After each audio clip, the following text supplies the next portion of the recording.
I don't know how it's been for you, Paul, but I've been walking around with just a heavy heart. I just feel like I'm not myself. I'm not interacting with my family or my friends normally. I just feel like there's a darkness hanging right now, and it will clear. Being in news, this isn't the first time it's happened, but it's rare. It's rare for it to penetrate your news skin. But these stories are just too barbaric. And the punch has been a double one because you get the news of what has happened, what they've done to these innocents in Israel. And then you see the absolutely shocking reaction to it from, yes, some of the usual suspects, but also some shocking people who you didn't expect to go there, completely ignoring what's happening. And you think, where am I living? Who are these people? What have I surrounded myself with? What options do my children have to go to seek a higher education here in America? Like what's happening to our world? So it's just on a couple of levels, it's extremely dark and disturbing. Now, you would have no doubt seen and probably commented on what happened in Sydney a couple of days ago. Now, I'm being very clear about this, where these are not pro-Palestinian protests. These are pro-Hamas rallies. Anyone choosing to take to the streets in this time, in this cause, is in celebration of the evil that was perpetrated by Hamas.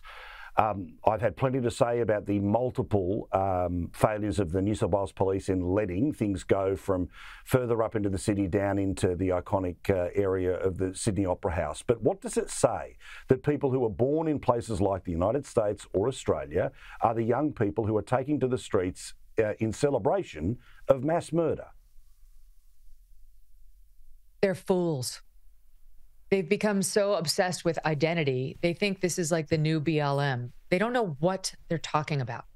I mean, I'm sick and tired of hearing about, the blockade, look what they're it's an open air prison. Israel gave Gaza over to the Palestinians. They pulled Israelis out of Gaza under threat of getting shot. They sent armed guards in there to get the Israelis out of there so that the Palestinians could have it to themselves. That's what they did in 2005. And then the Palestinians turned around and elected as their government Hamas, which is identified by the United States as a known terrorist group. And they did what terrorists did, what they do. They conducted more terror. And then they started bombing Israel. And it was only at that point, after Israel had turned it over, Israel moved out, they had whatever they could do whatever they want in Gaza, and they chose to bomb Israel over and over. Israel started sending in pipes so they could have underground sewage and start building it up into what could have been the Singapore of the Middle East. And they turned those pipes around and fortified them into weapons and used them to launch bombs against Israel. It was at that point that Israel created a situation that would allow for food and water and other supplies to get into Gaza, but nothing that could be made into a weapon. What else was Israel supposed to do? That is not colonization. That is not something, that is not an open air prison. And by the way, if Gazans want to leave Gaza, they can. They can go down to Egypt. You know why they don't? Because Egypt won't let them. Where are the protests against Egypt? It's just Israel? Well, why is that? Because a lot of these people, most of these people, any person who was out on that Sydney Opera House chanting what they were chanting is an anti-Semite. That's the truth. You hate Jews. We can see it. It's obvious. You're not fooling any of us. And it's absolutely disgusting. Somehow they've folded this into their woke ideology. I think simply because of the skin color of Palestinians. Well, the Israelis have the same skin color, but have been classified as white and therefore are deserving of none of their empathy. I really think this is how the identity politics logic chain goes.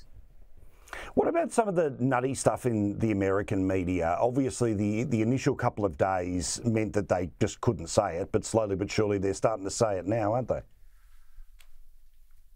At every turn. It's, the academy, meaning the colleges and the universities, have been completely captured by this leftist ideology, far left ideology, as has the media. And it matters because covering this conflict influences hearts and minds across the globe, but especially here at home. And what we get is headlines like the one we got from Forbes, lamenting the unprompted attack by Israel on Gaza. What?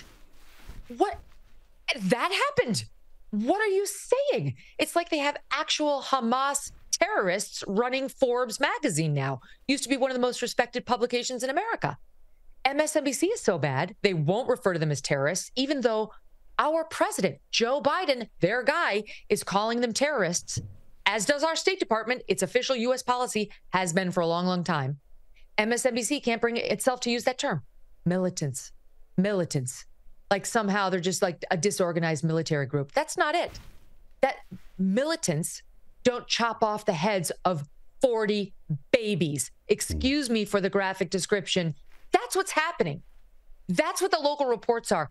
They're terrorists. They're evil. They're devils. They're inhuman. They're not made of the same things that you and I are. There's no heart. There's no morality. There's no human value that I can relate to in any way, shape, or form.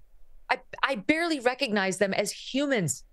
It's absolutely shocking how the media and these leftists, like those at Harvard, those at Stanford, at Yale, at George Washington University, at Northwestern University, I could go on, at NYU, the head of the NYU student law group is tweeting out all this nonsense about how everything that happened there is Israel's fault. It's all on Israel. This person worked at one of the most prestigious law firms in America last summer, and now she's tweeting out, she's a BLMer, she's tweeting out this nonsense. And so are all these student groups at all of these prestigious colleges across America. They should be fired. She had a summer internship for a prestigious law firm called Winston and Strawn. I know it well. It was in Chicago when I was there. They should fire her ass. If they gave her an offer to come work for them, it should be revoked. There was a tweet put out today by this big hedge fund guy here in America, and he was saying that there's a group of hedge fund and investment bankers, guys, who are now working to get the names of all the students at the 31 student groups at Harvard who signed this letter, this anti-Semitic letter, disregarding all the violence that had been done to the Israelis and putting it all back on them. And it's happening at university after university. Let's get the names of all of them. You can't just let your student group put that out and hide behind the shield of the name, the Democratic Socialists of America or the student law group, whatever. Let's know your name. Good luck getting a job at Goldman Sachs. Good luck getting a job at the Megyn Kelly show. Good luck getting a job at any of these massive financial institutions, which happen to have a fair amount of Jewish people working there and probably will recognize your anti-Semitism with very little effort. They ought to be shamed and called out. They don't know what they're talking about. They have no idea what happened in the history of the relations between these two.